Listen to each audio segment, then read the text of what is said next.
प्रधानमंत्री नरेंद्र मोदी वंदे भारत ट्रेनों को दिखाई हरी झंडी। 10 लाख कार्यकर्ताओं को किया संबोधित। दिल्ली मुख्यमंत्री आवास का रेनोवेशन पर लगभग 35 करोड़ रुपए खर्च। सीएजी करेगी मुख्यमंत्री आवास का स्पेशल ऑडिट। ब्रजभूषण सिंह पर यौन उत्पीड़न का आरोप। 1 जुलाई को राउज एवेन्यू कोर्ट में होगी सुनवाई। मॉनसून ने देश के कई राज्यों में मचाई तबाही। मौसम विभाग ने जारी किया अलर्ट। लैंडस्लाइड्स और जल भराव से लोग परेशान। भारत करेगा वर्ल्ड कप की मेजबानी। 10 शहरों में खेले जाएंगे वर्ल्ड कप के मैच। नरेंद्र मोदी स्टेडियम से होगा वर्ल्ड कप का आगाज। नमस्कार, मैं हूं आपके साथ नबीला उरूज और आप देख रहे हैं आज की खबर। रुक करते हैं बड़ी खबरों की तरफ। महिला पहलवानों ने बीजेपी सांसद और भारतीय कुश्ती महासंघ के प्रमुख ब्रजभूषण शरण सिंह पर यौन उत्पीड़न का आरोप लगाया था। दायर याचिका पर संज्ञान लेते हुए दिल्ली की राउज एवेन्यू कोर्ट ने यह फैसला लिया कि कोर्ट 1 जुलाई को इस पर सुनवाई करेगी। राउज एवेन्यू कोर्ट ने महिला पहलवानों के वकील से कहा कि जांच की निगरानी की मांग वाली याचिका का अब कोई मतलब नहीं रह गया है। कोर्ट ने कहा कि अगर आपको लगता है कि जांच की निगरानी की जरूरत है तो पहलवान नहीं याचिका दाखिल कर सकते हैं। वहीं पहलवानों के वकील ने जांच की निगरानी वाली याचिका को वापस ले लिया और कहा कि मामले में अभी जांच जारी है। हमको लगता है कि मामले में सप्लीमेंट्री चार्जशीट दाखिल होगी। ऐसे में कोर्ट को जांच की मॉनिटरिंग जारी रखनी चाहिए। आम आदमी पार्टी प्रमुख अरविंद केजरीवाल का सिविल लाइन स्थित घर प्रशासनिक और वित्तीय अनियमितताओं के आरोपों के साथ सीएजी की नजरों में है। दरअसल एक रिपोर्ट के मुताबिक दिल्ली सरकार ने 2020 और 2022 के बीच सीएम के आधिकारिक आवास के रेनोवेशन पर लगभग 45 करोड़ रुपए खर्च किए थे। ये पैसा इंपोर्टेड मार्बल, इंटीरियर जैसे कामों पर खर्च हुआ था। मुख्यमंत्री आवास की मरम्मत में हुए खर्च का सीएजी स्पेशल ऑडिट करेगा। तो वहीं इस पूरे मुद्दे पर जमकर राजनीति हुई। बीजेपी और आम आदमी पार्टी के बीच जबरदस्त जुबानी जंग छिड़ गई और बीजेपी ने मुख्यमंत्री पर निशाना साधते हुए रेनोवेशन को लेकर कई आरोप भी लगाए। इस पर केजरीवाल ने क्या कुछ कहा, आप भी सुनिए। ऐसा लगता है कि केंद्र सरकार के पास दिल्ली की लॉ एंड ऑर्डर सिचुएशन को इंप्रूव करने के लिए कोई सॉलिड प्लान नहीं है। केवल मीटिंग्स बुलाने से काम नहीं चलेगा। मीटिंग्स बुलाना एक औपचारिकता है। दिल्ली के अंदर कल प्रगति मैदान, जहां पे G20 होने वाला है, उसके सामने G20, प्रगति मैदान के अंडरपास में दिन दहाड़े गाड़ी रोक के और लूट के ले गए वो उसका बैग। हमने टीवी उसमें कैमरा में देखा। ऐसे तो ये तो जंगल राज हो गया है दिल्ली के अंदर। ऐसे लोग अपने आप को बहुत असुरक्षित महसूस कर रहे हैं। आज सुबह सुबह मैंने देखा कोई किसी मार्केट के अंदर पीछे से ताला तोड़ के उसको लूट के ले गए। ये हो क्या रहा है दिल्ली के अंदर?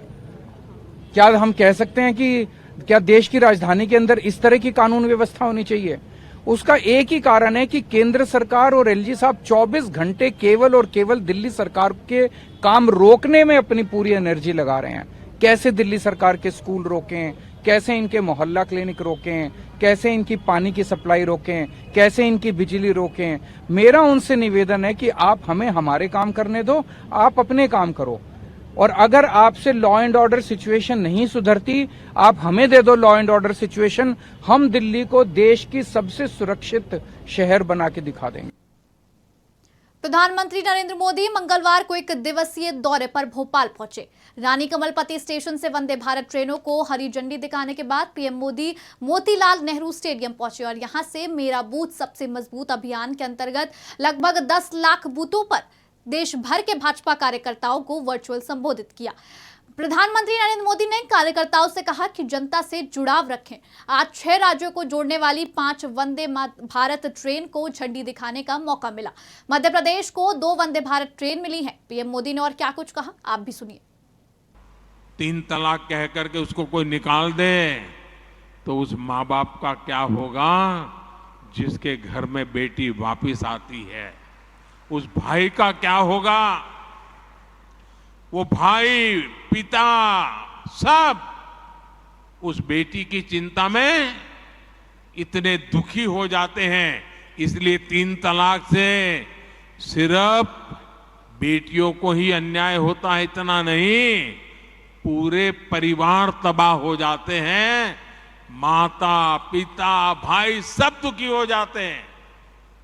और देखिए दुनिया के अनेक मुस्लिम बाहुल्य देश, इसका इस्लाम से संबंध होता तो दुनिया का कोई मुस्लिम देश 3 तलाक खत्म नहीं करता। मुस्लिम बाहुल्य देश जहां पूरी तरह इस्लाम राज्य है, वहां भी 3 तलाक बंद कर दिया है। मैं परसों इजिप्ट में था, मिस्र में था। मिस्र में, इजिप्ट में 90% से ज्यादा सुन्नी मुसलमान समाज है और इजिप्ट में आज से 80-90 साल पहले 3 तलाक की प्रथा को समाप्त कर दिया। हमसे 90 साल पहले। अगर 3 तलाक इस्लाम का जरूरी अंग है तो पाकिस्तान में क्यों नहीं होता भाई? अगर 3 तलाक इस्लाम का जरूरी अंग है तो इंडोनेशिया में क्यों नहीं होता? अगर 3 तलाक इस्लाम का जरूरी अंग है तो कतर, जॉर्डन, सीरिया, बांग्लादेश, ये तो सारे मुस्लिम बस्ती वाले देश हैं, वहां पर उनको बंद क्यों कर दिया?